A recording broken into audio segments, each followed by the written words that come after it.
നമസ്കാരം. നരവേട്ട എന്ന Pathalil Thampi novel episode 1 എല്ലാവർക്കും സ്വാഗതം. നരവേട്ട പതാലിൽ തമ്പി. നഗരം സാഗരമാണ്.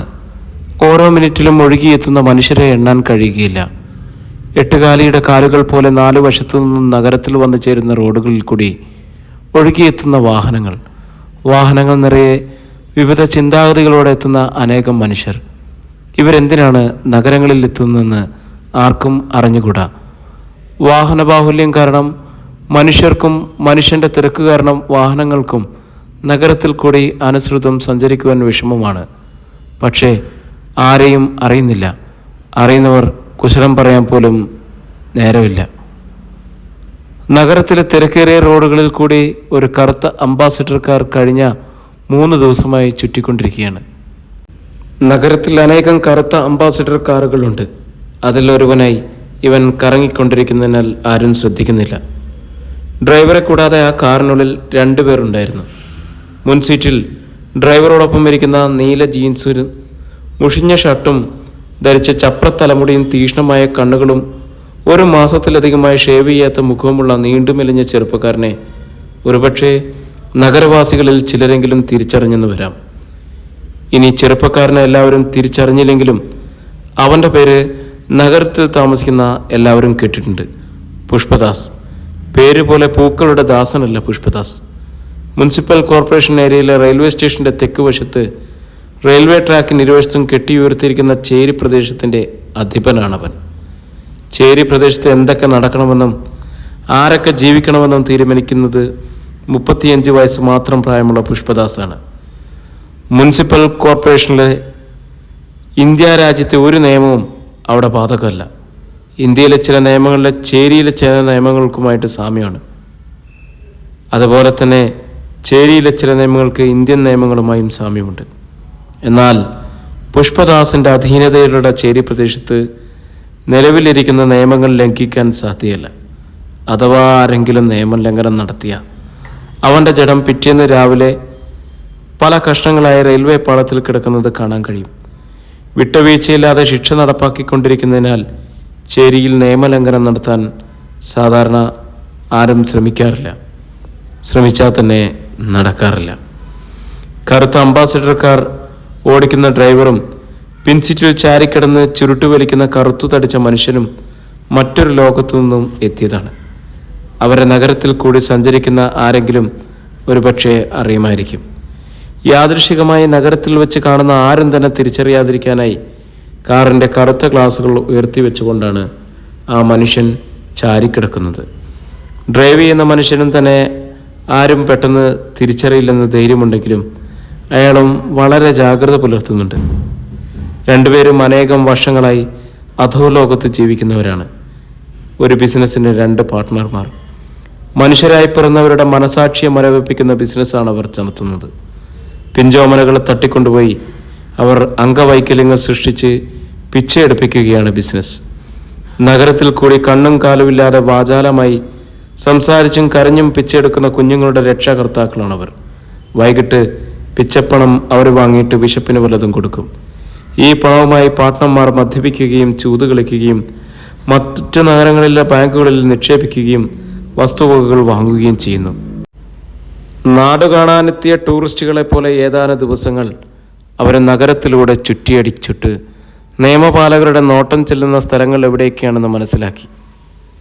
നഗരത്തിൽ നിന്നും വളരെ വേഗം പുറത്തു കടക്കാൻ അനുയോജ്യമായ റോഡുകൾ ഏതൊക്കെയാണെന്ന് കണ്ടുപിടിച്ചു. പുഷ്പദാസിൻ്റെ നിർദ്ദേശപ്രകാരം കൃത്യം 4 മണിയായപ്പോൾ കാർ ഇംഗ്ലീഷ് മീഡിയം സ്കൂളിൻ്റെ പടിക്കൽ നിന്നു. പുഷ്പദാസും പിൻസീറ്റിൽ ചാരിക്കിടന്നിരുന്ന കറുത്ത മനുഷ്യനും കാറിൽ നിന്നും പുറത്തിറങ്ങി. 2 പേരുടെയും കൈകളിൽ വിലയേറിയ ചോക്ലേറ്റ് പാക്കറ്റുകൾ ഉണ്ടായിരുന്നു. പാക്കറ്റുകൾ തുറന്ന ചോക്ലേറ്റുകൾ മുൻസീറ്റിലും പിൻസീറ്റിലും വിതറിയിട്ടു. സ്കൂൾ വിട്ട് ഓടിയെത്തുന്ന പിഞ്ചോമനകളുടെ ശ്രദ്ധയാകർഷിക്കാനായി അവർ ചോക്ലേറ്റിൻ്റെ കാലി പാക്കറ്റുകൾ കയ്യിൽ പിടിച്ച് കുലുക്കിക്കൊണ്ട് വിളിച്ചു പറഞ്ഞു, 1 രൂപ വില വരുന്ന ചോക്ലേറ്റുകൾ വെറും 10 പൈസയ്ക്ക് ലഭിക്കുന്നു. കമ്പനി പരസ്യത്തിന് വേണ്ടിയാണ് ഞങ്ങൾ ഈ സൗജന്യ വിൽപ്പന നടത്തുന്നത്. വരൂ വരൂ വരൂ. കുട്ടികൾ കാറിന് ചുറ്റും കൂടി. മുതിർന്ന കുട്ടികൾക്ക് അവർ ചോക്ലേറ്റ് എടുത്തു കൊടുത്തു. 10 വയസ്സിന് താഴെയുള്ള കുട്ടികളോട് യഥേഷ്ടം തിരഞ്ഞെടുത്തുകൊള്ളാൻ ആവശ്യപ്പെട്ടു. കുട്ടികൾ കാറിനുള്ളിലേക്ക് തിക്കിത്തിരക്കി കയറി. ആൺകുട്ടികളും പെൺകുട്ടികളും ചോക്ലേറ്റ് പെറുക്കാൻ മത്സരിക്കുകയാണ്. ആ സമയം പുഷ്പദാസും കറുത്ത മനുഷ്യനും കാറിനുള്ളിൽ കയറി കുട്ടികളെ ശക്തിയായി ഉള്ളിലേക്ക് തള്ളി മാറ്റിയിട്ട് കാറിനുള്ളിൽ കയറി കതകടച്ചു. ഒരു നിമിഷം ഡ്രൈവറുടെ വലതുകാൽ ആക്സിലേറ്ററിൽ അമർന്നു. ക്ലച്ചിൽ നിന്നും ഇടതുകാലുയർന്നു. കാറ് മുമ്പോട്ട് കുതിച്ചു. എന്താണ് സംഭവിക്കുന്നതെന്ന് കുട്ടികൾക്ക് മനസ്സിലാകും മുമ്പ് കാറ് ഒരു ഫർലോങ് ദൂരം പിന്നിട്ട് കഴിഞ്ഞിരിക്കുന്നു. ആരെങ്കിലും ശബ്ദിച്ചാൽ കൊന്നുകളയുമെന്ന് ഭീഷണിപ്പെടുത്തിക്കൊണ്ട് അവർ രണ്ടുപേരും മൂർച്ചയുടെ കടാരകൾ അവരെ കാണിച്ചു. കുട്ടികൾ പിന്നെ ശബ്ദിച്ചില്ല. നുണഞ്ഞുകൊണ്ടിരുന്ന ചോക്ലേറ്റും ഉമിനീരും ചേർന്നുണ്ടായ കുഴമ്പു മിശ്രിതം അവരുടെ തൊണ്ടയിൽ നിന്നും താഴേക്കിറങ്ങിയില്ല. കാറിന് ചുറ്റും കൂടി നിന്നിരുന്ന മുതിർന്ന കുട്ടികൾ ബഹളമുണ്ടാക്കിയപ്പോൾ സമ്പന്നരുടെ കുട്ടികളെയും കൊണ്ട് പോകുവാനായി കാറുകളിൽ എത്തിയിരുന്ന ഡ്രൈവർമാർ ഹെഡ് മാസ്റ്ററുടെ മുറിയിലേക്ക് ഓടിച്ചെന്ന് വിവരമറിയിച്ചു. അവർക്ക് പിന്നാലെ കുട്ടികളും ഹെഡ് മാസ്റ്ററുടെ അടുത്തേക്ക് പാഞ്ഞെത്തി. ഹെഡ് മാസ്റ്റർ ഉടൻ തന്നെ പോലീസ് സ്റ്റേഷനിലേക്ക് ഫോൺ ചെയ്തു. അരമണിക്കൂർ കഴിഞ്ഞപ്പോൾ SIയും പാർട്ടിയും ഒരു ജീപ്പിൽ അവിടെ പാഞ്ഞെത്തി. കുട്ടികളെ തട്ടിക്കൊണ്ടുപോയ വിവരം ഇതിനകം വലിയ വാർത്തയായി കഴിഞ്ഞിരിക്കുന്നു. രക്ഷകർത്താക്കളും നാട്ടുകാരും സ്കൂളിൽ പാഞ്ഞെത്തി. ആരുടെ മക്കളെയാണ് നഷ്ടപ്പെട്ടതെന്ന് ആർക്കും അറിഞ്ഞുകൂടാ. തങ്ങളുടെ കുട്ടികളെ സ്കൂൾ കോമ്പൗണ്ടിൽ വെച്ച് കാണാനിടയായ രക്ഷകർത്താക്കൾ അവരെ ചുറ്റിപ്പിടിച്ചുകൊണ്ട് കൂട്ടം കൂടി നിശബ്ദരായിട്ട് നിന്നു. ഹെഡ് മാസ്റ്റേഴ്സും ടീച്ചേഴ്സും ഭ്രാന്തലകിയവരെ പോലെ സ്കൂൾ കോമ്പൗണ്ടിലേക്ക് ചുറ്റും ഓടി രക്ഷകർത്താക്കളോട് അവരവരുടെ മക്കളെക്കുറിച്ച് അന്വേഷിച്ചുകൊണ്ടിരുന്നു. കുട്ടികളെ കാറിൽ കയറ്റിക്കൊണ്ടുപോകുന്നത് കാണാനിടയായ ദൃക്സാക്ഷികളോട് SI വിവരങ്ങൾ ചോദിച്ചു മനസ്സിലാക്കിക്കൊണ്ട് നിൽക്കുമ്പോഴാണ് ഓട്ടോറിക്ഷ ഓടിക്കുന്ന സുധാകരൻ ഓട്ടോയുമായി അവിടെ എത്തിയത്. അവളുടെ 7 വയസ്സുകാരിയ മകളും ആ സ്കൂളിലാണ് പഠിക്കുന്നത്. കൃത്യം 4 മണിക്ക് തന്നെ മിക്കപ്പോഴും സ്കൂളിൽ അയാൾ എത്താറുണ്ട്. ചിലപ്പോൾ 5-10 മിനിറ്റ് താമസിച്ചാണ് സ്കൂളിൽ വരാറുള്ളത്. അപ്പോഴേക്കും മകൾ മീന സ്കൂൾ കോമ്പൗണ്ടിൽ അച്ഛനെയും പ്രതീക്ഷിച്ച് നിൽക്കുന്നുണ്ടായിരിക്കും. സ്കൂളിൽ നിന്നും കുട്ടികളെ തട്ടിക്കൊണ്ടുപോയ വിവരം അറിഞ്ഞുകൊണ്ടാണ് സുധാകരനും 4 മണിക്ക് സ്കൂളിലേക്ക് തിരിച്ചത്. എന്നാൽ സ്കൂളിലേക്കുള്ള ട്രാഫിക് നിയന്ത്രണം പോലീസ് കർശനമാക്കി കഴിഞ്ഞിരുന്നതിനാൽ പെട്ടെന്ന് സ്കൂളിലെത്താൻ അയാൾക്ക് കഴിഞ്ഞില്ല. ഓട്ടോറിക്ഷ കോമ്പൗണ്ടിൽ പാർക്ക് ചെയ്തിട്ട് അയാൾ മകളെ തിരക്കി കുറച്ച് സമയം നടന്നു. ജനത്തിരക്കിനിടയിൽപ്പെട്ട് താൻ അവളെ കാണാതിരിക്കുകയാണെന്നാണ് ആദ്യം സുധാകരൻ കരുതിയത്. എന്നാൽ ഏതാനും മിനിറ്റുകൾ അന്വേഷിച്ചുകൊണ്ടും തൻ്റെ മകളെ കാണാതായപ്പോൾ അയാളുടെ ഹൃദയമിടിപ്പ് വർദ്ധിക്കുവാൻ തുടങ്ങി. മീനയെ അക്രമികൾ തട്ടിക്കൊണ്ടുപോയെന്ന് അയാളുടെ അന്തരംഗത്തിലിരുന്ന് ആരോ വിളിച്ചു പറയാൻ തുടങ്ങി. ഒടുവിൽ സുധാകരന് നിയന്ത്രണം വിട്ടു. അയാൾ ഹെഡ് മാസ്റ്ററുടെ മുറിയിലേക്ക് ഓടിച്ചെന്നു. വാതുക്കൽ നിൽക്കുന്നവരെ തള്ളി മാറ്റിയിട്ട് ഹെഡ് മാസ്റ്ററുടെ മുമ്പിലെത്തി. സാർ, എൻ്റെ മകളെ കാണാനില്ല. ഏത് ക്ലാസ്സിലാണ് പഠിക്കുന്നത്? 2ാം സ്റ്റാൻഡേർഡിൽ, B ഡിവിഷനിൽ. മോളുടെ പേരെന്താ? മീന സുധാകരൻ. സുധാകരൻ പറഞ്ഞ വിവരങ്ങൾ ഹെഡ് മാസ്റ്റർ ഒരു ബുക്കിൽ കുറിച്ചെടുത്തു. എത്ര കുട്ടികളെ നഷ്ടപ്പെട്ടിട്ടുണ്ടെന്ന് അപ്പോഴും യാതൊരു ഊഹവും ഉണ്ടായിരുന്നില്ല. ദൃക്സാക്ഷികളായ ചില കുട്ടികൾ പറയുന്നത് കാറ് നിറയെ കുട്ടികളെ കൊണ്ടുപോയിട്ടുണ്ടെന്നാണ്. ഒരു കാറ് നിറയെ കുട്ടികൾ എന്ന് പറഞ്ഞാൽ കുറഞ്ഞത് ഒരു 10 കുട്ടികളെങ്കിലും ഉണ്ടായിരിക്കും. ദൂരെ ഈ രംഗം കണ്ടുകൊണ്ടിരുന്ന ഒരു ഡ്രൈവർ പറഞ്ഞത് കുട്ടികളുടെ തല പിൻഗ്ലാസിലൂടെ അയാൾ കണ്ടുവെന്നാണ്. കൃത്യമായ കണക്ക് ലഭിക്കണമെങ്കിൽ സന്ധ്യയാകണം. സ്കൂളിൽ നിന്നും കുട്ടികൾ വീട്ടിലെത്താതിരിക്കുമ്പോൾ മാത്രമേ എത്ര പേരെ അക്രമികൾ തട്ടിക്കൊണ്ടുപോയിട്ടുണ്ടെന്ന് കൃത്യമായ കണക്ക് ലഭിക്കുകയുള്ളൂ. SIയെയും പോലീസുകാരെയും കൂടാതെ സർക്കിൾ ഇൻസ്പെക്ടറും DYSPയും അവിടെ എത്തിച്ചേർന്നു. ഓരോരുത്തരെയും അവർ ചോദ്യം ചെയ്തു.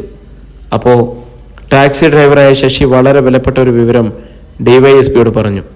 ചേരിയിൽ താമസിക്കുന്ന പുഷ്പദാസ് ഒരു കറുത്ത അംബാസിഡർ കാറിൽ പകൽ സമയം ടൗണിൽ കൂടി കറങ്ങി നടക്കുന്നത് കണ്ടുവെന്നായിരുന്നു അയാൾ പറഞ്ഞത്. മറ്റാരെങ്കിലും കാറിനുള്ളിലുണ്ടായിരുന്നോ? DYSP തിടുക്കത്തിൽ ചോദിച്ചു. അറിഞ്ഞൂടാ. കാർ ഓടിച്ചിരുന്നത് വെളുത്തു മെലിഞ്ഞ ഒരു മനുഷ്യനായിരുന്നു. പിൻസീറ്റിൽ ആരെങ്കിലും ഇരിപ്പുണ്ടോ എന്ന് ഞാൻ ശ്രദ്ധിച്ചില്ല. ഉടൻ തന്നെ DYSPയും സർക്കിൾ ഇൻസ്പെക്ടറും ഒരു ജീപ്പിൽ റെയിൽവേ സ്റ്റേഷന് തെക്കുവശത്തുള്ള ചേരി പ്രദേശത്തെത്തി. പുഷ്പദാസിൻ്റെ വീട് കണ്ടുപിടിക്കാൻ അവർക്ക് അധികം അന്വേഷിക്കേണ്ടി വന്നില്ല. പുഷ്പദാസിൻ്റെ ഭാര്യ മാത്രമേ വീട്ടിലുണ്ടായിരുന്നുള്ളൂ. അവർക്ക് ഒന്നും അറിഞ്ഞുകൂടെന്ന് പറഞ്ഞ് കൈമലർത്തി. എന്നാൽ DYSPയും സർക്കിളും പിന്മാറാൻ തയ്യാറായിരുന്നില്ല. അവരവളെ ജീപ്പിനുള്ളിൽ കയറ്റിയിരുത്തിയിട്ട് പോലീസ് സ്റ്റേഷനിലേക്ക് തിരിച്ചു. എന്നാൽ തനിക്കൊന്നും അറിഞ്ഞുകൂടെന്നും അവളെ തറപ്പിച്ച് പറഞ്ഞുകൊണ്ടിരുന്നു. എന്നിട്ടും പുഷ്പദാസിൻ്റെ ഭാര്യ അവർ വിട്ടയച്ചില്ല. അവളെ ലോക്കപ്പിലിടാൻ DYSP നിർദ്ദേശിച്ചു. അപ്പോഴേക്കും ചേരി പ്രദേശം ഉണർന്നു കഴിഞ്ഞിരിക്കുന്നു. പുഷ്പദാസിൻ്റെ അനുയായികൾ ചേരിയിൽ താമസിക്കുന്നവരെ കർമ്മനിരതരാക്കി തീർത്തു. പോലീസ് കാണിച്ച അനീതിക്കെതിരെ ശബ്ദമുയർത്തിക്കൊണ്ട് പോലീസ് സ്റ്റേഷനിലേക്ക് ജാഥ നയിച്ചു. അവരെ പിന്തുണയ്ക്കാൻ നേതാക്കന്മാരുണ്ടായിരുന്നു. റെയിൽവേ ലൈൻ ഇരുവശത്തും തിങ്ങിപ്പാർക്കുന്ന ചേരി നിവാസികളുടെ സംഖ്യ 2000-ഓളം വരുമായിരുന്നു.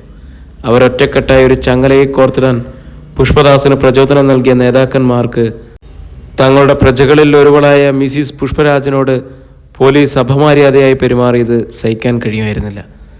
500ഓളം പേർ വരുന്ന ജാഥയെ പോലീസ് സ്റ്റേഷൻ്റെ പടിക്കൽ നിർത്തിയിട്ട് നേതാക്കന്മാർ സ്റ്റേഷനിനുള്ളിലേക്ക് കയറി ചെന്നു.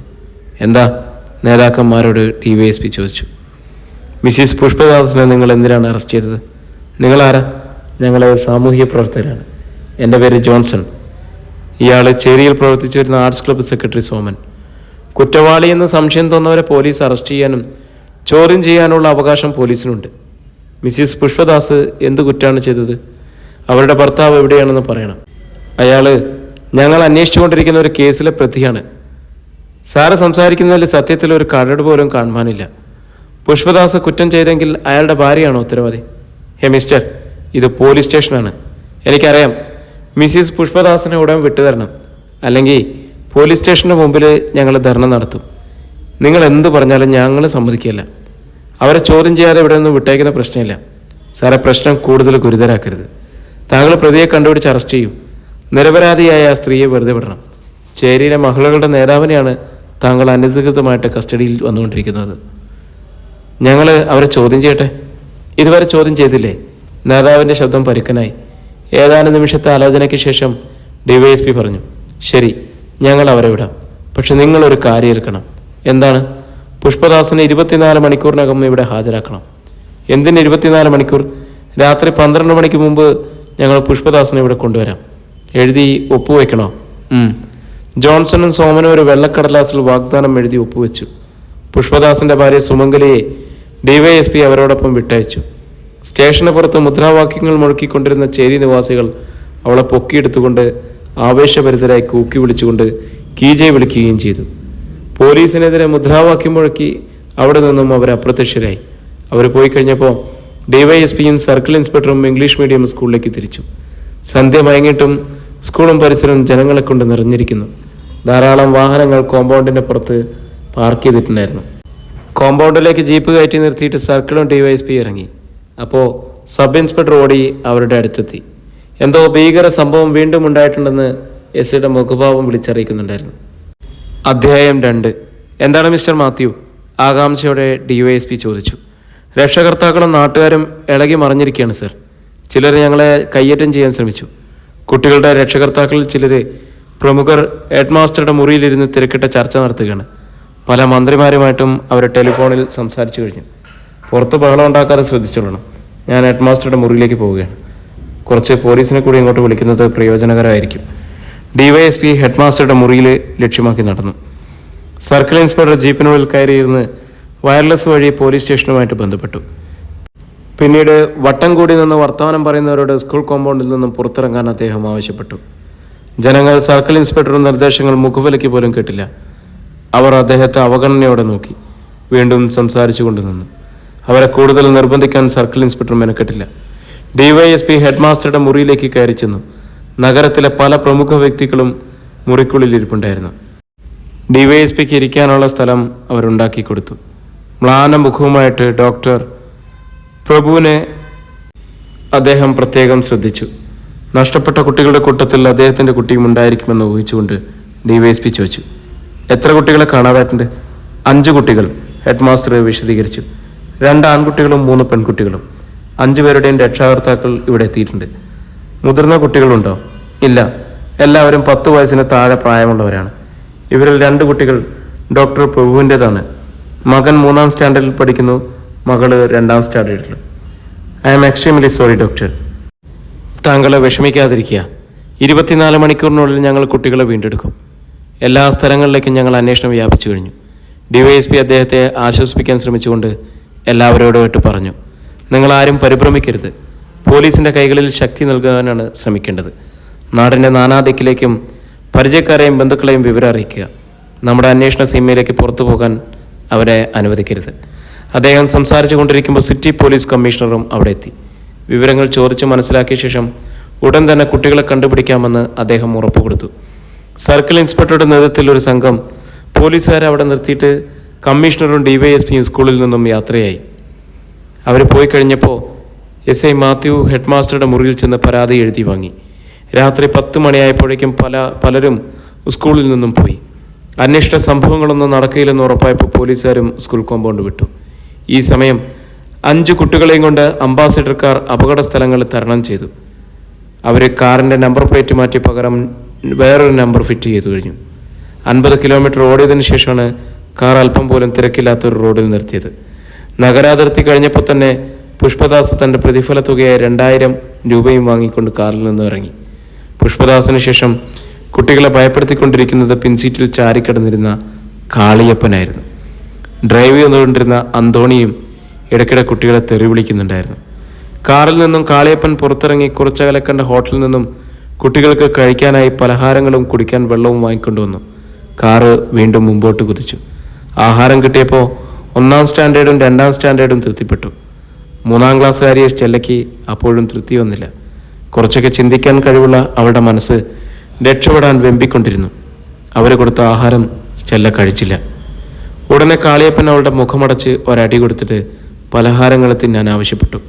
വേദന കടിച്ചു പിടിച്ചുകൊണ്ട് അവളൊരു പ്രകാരത്തിൽ പലഹാരം അല്പം കഴിച്ചു. കുട്ടികൾ കുടിച്ചതിൻ്റെ ബാക്കി വെള്ളത്തിലേക്ക് സീറ്റിനടിയിൽ നിന്നും ബിസ്കി കുപ്പിയിൽ നിന്നും എടുത്ത് അടപ്പ് തുറന്നൊഴിച്ച ശേഷം അന്തോണിയും കാളിയപ്പനും കുടിച്ചു. അധികം വന്ന പലഹാരങ്ങൾ അവർ രണ്ടുപേരും തിന്നു. അപ്പോഴും കാർ അതിവേഗത്തിൽ ഓടിക്കൊണ്ടിരിക്കുകയാണ്. അരമണിക്കൂർ കഴിഞ്ഞപ്പോൾ അവരെത്തേണ്ട സ്ഥലത്തെത്തി. ജനവാസമില്ലാത്ത കാട് പിടിച്ചു കിടക്കുന്ന പ്രദേശത്ത് ഒറ്റപ്പെട്ട ഒരു പഴയ ഇരുനില കെട്ടിടമായിരുന്നു അവരുടെ താവളം. 5 കുട്ടികളെയും അവർ കാറിൽ നിന്നിറക്കി തോളിലെടുത്തുകൊണ്ട് പഴയ ഗോവണി കയറി. മുകളിലത്തെ നിലയിലെത്തി കാളിയപ്പൻ കുട്ടികൾക്ക് കാവലിരുന്നു. അന്തോണി കാറുമായിട്ട് പുറത്തേക്ക് ഇറങ്ങിപ്പോയി. പാതിരാത്രി കഴിഞ്ഞപ്പോഴാണ് അന്തോണി എത്തിയത്. അപ്പോഴേക്കും ഭയവും ക്ഷീണവും കാരണം കുട്ടികൾ ഉറങ്ങിപ്പോയി. നമ്മുടെ പദ്ധതി ജയിച്ചു. 2000 അവന് കൊടുത്തു കാരണം നഷ്ടമൊന്നും സംഭവിച്ചില്ല. തറയിൽ കാല് നെട്ടിയിരുന്നുകൊണ്ട് അന്തോണി അഭിപ്രായപ്പെട്ടു. കാളിയപ്പൻ തലകുലുക്കി സമ്മതിച്ചുകൊണ്ട് ചോദിച്ചു, കാർ അവിടെ കളഞ്ഞു? കപ്പക്കയത്തിലേക്ക് തട്ടി. എങ്ങനെ? കൊക്കയുടെ സൈഡിലെത്തിയ ശേഷം ഞാൻ കാറിലേ നിന്ന് ഇറങ്ങിയിട്ട് മുമ്പോട്ട് തള്ളിയിട്ടു. ഭാഗ്യം, അങ്ങനെ അത് കഴിഞ്ഞു. ഇനി കൊച്ചുങ്ങളെ കൂടി കൈമാറിയാൽ കഴിഞ്ഞാൽ അടുത്ത പണി ആരംഭിക്കാം. കുട്ടികൾ ഉറങ്ങാണല്ലോ, നല്ല ക്ഷീണമുണ്ട്. എത്രയും വേഗം കിടന്നുറങ്ങണമെന്നുള്ള അഭിപ്രായത്തിൽ അന്തോണിയും പറഞ്ഞു. എനിക്കും ക്ഷീണമുണ്ട്. നാളെ രാവിലെ ഓരോന്നിനെയും കൈകാര്യം ചെയ്യാം. കത്തിക്കൊണ്ട് നിന്ന് മെഴുകുതിരി ഊതിക്കെടുത്തിയിട്ട് കുട്ടികൾക്ക് ഇരുവശത്തും തറയിൽ അവർ കിടന്നു. ക്ഷീണം കാരണം രണ്ടുപേരും പെട്ടെന്ന് ഉറങ്ങിപ്പോയി. ഉറക്കം നടിച്ചു കിടന്ന സ്റ്റെല്ല സാവധാനം എഴുന്നേറ്റു. തനിക്ക് ഇരുവശത്തു നിന്നും ഉയരുന്ന ശ്വാസോച്ഛ്വാസം ഒഴിച്ചാൽ പരിസരം തികച്ചും നിശബ്ദമാണ്. തന്നെപ്പോലെ മറ്റുള്ളവർ ഉറങ്ങാതെ കിടക്കുകയാണെന്നറിയാനായി അവൾ കൂട്ടുകാരെ വിരൽ കൊണ്ട് കുത്തി. എന്നിട്ടും അവർ എഴുന്നേൽക്കില്ലെന്ന് കണ്ടപ്പോൾ സാവധാനം പിടിച്ചു കുലുക്കി. ഇല്ല, ആരും എഴുന്നേൽക്കുന്നില്ല. എല്ലാവരും ഗാഢനിദ്രയിലാണ്. ഏറ്റവും ഒടുവിൽ തൻ്റെ സഹോദരനായ സ്റ്റാൻലിയെ പോലും എഴുന്നേൽപ്പിക്കാൻ കഴിയുമോ എന്ന് അവൾ ശ്രമിച്ചു നോക്കി. നാശം! സ്റ്റെല്ല മനസ്സിൽ പിറുപിറുത്തു. ആരും ഉണരുന്നില്ല. താനെങ്കിലും രക്ഷപ്പെട്ടാൽ മറ്റുള്ളവരെ രക്ഷിക്കാൻ കഴിയുമെന്ന പ്രതീക്ഷ അവൾക്കുണ്ടായി. അവൾ വളരെ പതുക്കെ പുറത്തേക്കിറങ്ങി. പഴകി ദ്രവിച്ച ഗോവണി ഇറങ്ങി ഏതാനും പടികൾ പിന്നിട്ടപ്പോൾ അവൾ കാൽ വഴുതി താഴേക്ക് വീണു. നല്ല ഉറക്കത്തിലായിരുന്നെങ്കിലും അന്തോണി ശബ്ദം കേട്ട് എഴുന്നേറ്റു. അയാളെ തീപ്പെട്ടി ഒരച്ച് നോക്കിയതിനു ശേഷം കാളിയപ്പനെ വിളിച്ചുണർത്തി. എന്താ, പോലീസ് വന്നോ? പിടഞ്ഞെണീറ്റുകൊണ്ട് കാളിയപ്പൻ ചോദിച്ചു. ഒരു പെങ്കൊച്ച് രക്ഷപ്പെട്ടു. രണ്ടുപേരും പെട്ടെന്ന് ഗോവണി ഇറങ്ങാൻ തുടങ്ങി. സ്റ്റെല്ല ഓടാൻ ശ്രമിക്കുമ്പോഴാണ് അന്തോണിയും കാളിയപ്പനും താഴേക്കിറങ്ങി വരുന്നത് കണ്ടത്. അവൾ ഭിത്തിയോട് ചേർന്ന് ശ്വാസം അടക്കി നിന്നു. രണ്ടുപേരും ഗോവണിയുടെ താഴെ എത്തിയതിനു ശേഷം വീണ്ടും തീപ്പെട്ടി ഉരച്ചു. പേടിച്ചു വിറച്ചു നിൽക്കുന്ന അവളുടെ വട്ടം മുടിയിൽ കാളിയപ്പൻ കുത്തിപ്പിടിച്ച് മേലോട്ട് ഉയർത്തി. റോസാതലം പോലെ മൃദുലമായ കവളിൽ ആഞ്ഞടിച്ചു. സ്റ്റെല്ലയുടെ പിഞ്ചു ഹൃദയം മരവിച്ചു പോയ നിമിഷങ്ങൾ കഴിഞ്ഞപ്പോൾ അവളുടെ തൊണ്ടയിൽ നിന്നും ഒരു ഞരക്കം പുറത്തേക്ക് വന്നു. മിണ്ടിപ്പോകരുത്, നിന്നെ ഞാൻ കൊന്നുകളയും. കാളിയപ്പൻ അവളെ ഭീഷണിപ്പെടുത്തിയതിനു ശേഷം പിടിച്ചു വലിച്ച് 1-ാം നിലയിലെത്തി. ഇനി അവളെ വെറുതെ വിടുന്നത് ശരിയല്ലെന്ന് അവർക്ക് തോന്നി. ഇംഗ്ലീഷ് മീഡിയത്തിൽ പഠിക്കുന്ന പിള്ളേരാണ്. സമ്പന്നരുടെ മക്കളായതുകൊണ്ട് തിരിച്ചറിവ് കൂടുതലുണ്ടായിരിക്കും. അവർ സ്റ്റെന്നയെ വലിച്ചഴിച്ച് മറ്റൊരു മുറിയിൽ കൊണ്ടുപോയി. അവളുടെ കൈയും കാലും അന്തോണി പിടിച്ചു കെട്ടി. കടാര എടുത്ത് കാണിച്ചുകൊണ്ട് ചോദിച്ചു, ഞങ്ങൾ പറയുന്നത് അനുസരിക്കാൻ മതി. അയ്യോ, കൊല്ലരുതേ. ഇപ്പം മിണ്ടാതിരിയടി, എന്നെ കൊല്ലല്ലേ. എടി, ഞങ്ങൾ പറയുന്നത് അനുസരിക്കാമെന്നാണ് ചോദിച്ചത്. കടാര അവളെ കഴുത്തിൽ തൊടുവിച്ചുകൊണ്ട് അന്തോണി ചോദിച്ചു. അനുസരിക്കാം. ഇനി ഓടാൻ ശ്രമിക്കുമോ? ഇല്ലേ ഇല്ല. അന്തോണി അവളുടെ തലക്കരികിൽ മുട്ടുകുത്തി നിന്നു. എന്നിട്ട് അവളുടെ ഇടത് കണ്ണിൻ്റെ പോളകൾ പിടിച്ചകത്തി. ഒരു കുപ്പിയിൽ നിന്നും ഏതോ ഒരു ദ്രാവം എടുത്ത് കാളിയപ്പൻ ആ കണ്ണിലേക്ക് ഒഴിച്ചു. വേദനയും പൂച്ചിലും കൊണ്ട് അവൾ ഉറക്കെ കരയാൻ തുടങ്ങിയപ്പോൾ അന്തോണി വീണ്ടും ഭയപ്പെടുത്തി.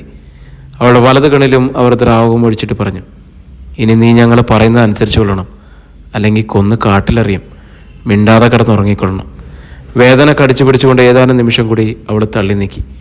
രണ്ട് കണ്ണുകളും ചൂഴ്ന്നെടുത്തതുപോലെയാണ് വേദന. സഹിക്കാൻ വയ്യ. അവൾ ഉറക്കെ കരഞ്ഞു. ഉടനെ അന്തോണി അവളുടെ യൂണിഫോം വലിച്ചു കീറി വായ്ക്കുള്ളിലേക്ക് കുത്തിക്കയറ്റി ഒന്നും സംഭവിക്കാത്തതുപോലെ അടുത്ത മുറിയിലേക്ക് പോയി. കാളിയപ്പൻ്റെ കയ്യിലിരുന്ന കുപ്പി മുറിയുടെ മൂലയിൽ വെച്ചിട്ട് അയാൾ അനുഗമിച്ചു. അന്തോണി, ഇവറ്റകളെ ഇപ്പോൾ തന്നെ കൈകാര്യം ചെയ്യണം, അല്ലെങ്കിൽ കുഴപ്പമാണ്. അവരോരോരുത്തർക്കും അംഗവൈകല്യം സൃഷ്ടിക്കാനുള്ള നീക്കം ആരംഭിച്ചു. ഈ സമയം കരയാൻ പോലും കഴിയാത്ത സ്റ്റെല്ല തറയിൽ കിടന്ന് അങ്ങോട്ടും ഇങ്ങോട്ടും ഉരുളുകയായിരുന്നു. സ്റ്റെല്ല കഴിഞ്ഞാൽ ബാക്കിയുള്ളവരിൽ അല്പം തടിമെടുക്കുണ്ടായിരുന്ന സുധാകരൻ്റെ മകൾ മീനക്കായിരുന്നു. 7 വയസ്സേ ഉണ്ടായിരുന്നുള്ളൂ എങ്കിലും 9 വയസ്സുകാരുടെ ആരോഗ്യം അവൾക്കുണ്ടായിരുന്നു. ഉറങ്ങിക്കിടന്ന മീനയെ കാളിയപ്പൻ പൊക്കിയെടുത്തു. അപ്പോഴും അവൾ ഉണർന്നില്ലെന്ന് മാത്രമല്ല, മാതാപിതാക്കളുടെ കരവലയത്തിലാണെന്ന് തെറ്റിദ്ധരിച്ച് ഒന്നുകൂടി അയാളോട് പറ്റിച്ചേരുകയും ചെയ്തു.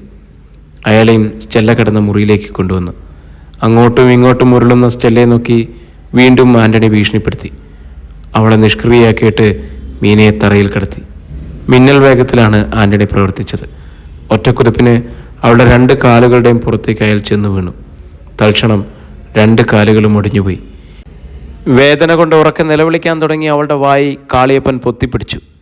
മീന ഒടിഞ്ഞ കാലുകൾ തൂക്കിയിട്ട് ശക്തിയായിട്ട് പിടയാൻ തുടങ്ങി. അപ്പോഴേക്കും അന്തോണി അടുത്ത പരിപാടി നടപ്പിലാക്കി കഴിഞ്ഞു. 4-5 തീപ്പെട്ടിക്കൊലുകൾ ചേർത്ത് പിടിച്ചു വരച്ച് കത്തിച്ചവളുടെ വലത് കൈയിൽ കുത്തി. മാംസം കരിഞ്ഞ് തീപ്പെട്ടിക്കോലുകൾ കണം കൈയിലേക്ക് താണുപോയി. കരിഞ്ഞ മാംസത്തിൻ്റെ ഗന്ധം മുറിയിൽ പരന്നു. മുറിവ് പഴുക്കാനുള്ള ഏതോ മരുന്ന് ഉടൻ തന്നെ അവിടെ പുരട്ടി. അവളുടെ കൈകൾ രണ്ടും കൂട്ടിക്കെട്ടിയ ശേഷം മുറിക്കുള്ളിൽ കിടത്തി. വായിൽ തുണിയും തിരുകി കയറ്റിവെച്ചു. ചലിച്ചുപോയ കൊന്നുകളയൊന്ന് ഭീഷണിപ്പെടുത്താനും മറന്നില്ല. അത് കഴിഞ്ഞ് സ്റ്റെല്ലയുടെ സഹോദരനെ പിടിച്ചുകൊണ്ടുവന്നു. അവൻ്റെ 2 കൈകളും മുട്ടിന് താഴെ വെച്ച് അന്തോണി മുറിച്ചു കളഞ്ഞു. മുറിവ് വേഗം കരിയാനുള്ള മരുന്നുകൾ വെച്ച് കെട്ടി. ചില ഇഞ്ചക്ഷനുകളും നൽകി. സ്റ്റാൻലിയുടെ വായിൽ തുണി കുത്തിക്കയറ്റേണ്ട ആവശ്യമുണ്ടായിരുന്നില്ല. ഒരു കൈ വെട്ടിമുറിച്ചപ്പോൾ തന്നെ അവൻ ബോധം കെട്ടു. ബാക്കി 2 പേരെയും അവർ അംഗവൈകല്യമുള്ളവരാക്കി തീർത്തു. സ്റ്റെല്ലയെപ്പോലെ അവരിലൊരാൾ അന്ധയായി തീർന്നു. 5 പേരുടെയും നേർക്കുള്ള ആക്രമണം തീർന്നു കഴിഞ്ഞപ്പോൾ കാളിയപ്പനും അന്തോണിക്കും വല്ലാത്ത ക്ഷീണം തോന്നി. ചാരായം നിറച്ച കുപ്പികൾ തുറന്ന് അവർ കുടിച്ചു. കുപ്പി വലിച്ച് പുറത്തേക്കെറിഞ്ഞു. ഇനി കിടക്കാം, കാളിയപ്പൻ അഭിപ്രായപ്പെട്ടു. 2 പേരും തറയിൽ കിടന്നു. നിദ്രാദേവി 2 പേരെയും വളരെ വേഗം അനുഗ്രഹിച്ചു. അടുത്ത മുറിയിൽ നിന്നും 5 കുരുന്നുകൾ ഹൃദയവേദനത്തിൽ നിന്ന് ഞരങ്ങുകയും മൂളുകയും ഉരുളുകയും മറിയുകയും ചെയ്യുന്നത് അവരറിഞ്ഞില്ല. അവരുടെ ഞരക്കവും മൂളലും നിയന്ത്രണാതീതമായിട്ട് വരാൻ തുടങ്ങിയപ്പോൾ ഉറക്കബോധമുള്ള അന്തോണി പിടഞ്ഞെണീറ്റു. വേദനയില്ലാതെ കിടന്നുറങ്ങാനുള്ള മരുന്നുകൾ അയാൾ അവർക്ക് കൊടുത്തു. ഞരക്കവും മൂളലും നിലച്ചു. പഴയ ആ കെട്ടിടം വീണ്ടും നിശബ്ദതയിലാണ്. കറുത്ത അംബാസിഡർ കാറിനെ പറ്റി പോലീസ് നടത്തിയ അന്വേഷണങ്ങളെല്ലാം വിഫലമായി തീർന്നു. പ്രസ്തുത കാറിൻ്റെ നമ്പർ വ്യാജമാണെന്നും അവർ മനസ്സിലാക്കി. ഒന്നുകിൽ കുറ്റവാളികൾ കാറ് മോഷ്ടിച്ചതാണ്, അല്ലെങ്കിൽ വ്യാജ നമ്പർ പ്ലേറ്റ് ഉപയോഗിച്ചതാണെന്ന് പോലീസ് ഡിപ്പാർട്ട്മെൻറ്റ് തീർച്ചപ്പെടുത്തി. രാത്രി 3 മണി കഴിഞ്ഞിട്ടും ജോൺസണും സോമനും പോലീസ് സ്റ്റേഷനിലെത്തിയില്ല. അവരുടെ വരവും പ്രതീക്ഷിച്ച് DYSP പോലീസ് സ്റ്റേഷനിൽ തന്നെ ഉണ്ടായിരുന്നു. ചേരിയിലെ നീക്കങ്ങളെക്കുറിച്ച് നിരീക്ഷിക്കാൻ 4 പോലീസുകാരെ മഫ്റ്റിയിൽ അയച്ചിട്ടുണ്ടായിരുന്നു. വെളുപ്പിന് 3 മണിയായപ്പോൾ 2 പോലീസുകാർ സ്റ്റേഷനിൽ തിരിച്ചെത്തി. എന്താണ് വിശേഷം? DYSP ആകാംക്ഷയോടെ ചോദിച്ചു. ചേരി ഇതുവരെ ഉറങ്ങിയിട്ടില്ല സാർ. പല വമ്പന്മാരും അവിടെ എത്തി തിരക്കിട്ട ആലോചനകൾ നടത്തിക്കൊണ്ടിരിക്കുക. പുഷ്പദാസ് അവിടെ ഇല്ലേ? ഉണ്ട്. അവർ സംസാരിച്ചുകൊണ്ടിരിക്കുമ്പോൾ സ്ഥലം MLAയും ആർട്സ് ക്ലബ്ബ് സെക്രട്ടറി സോമനും ജോൺസണും ഒരു കാറിൽ പോലീസ് സ്റ്റേഷന് മുമ്പിൽ വന്നിറങ്ങി. അവർ DYSP ഇരിക്കുന്ന മുറിയിലേക്ക് കയറി ചെന്നു. MLAയോടൊപ്പം ജോൺസണും സോമനെയും കണ്ടപ്പോൾ DYSP അവരോട് ഇരിക്കാൻ പറഞ്ഞു. 3 പേര് ഇരുന്നു.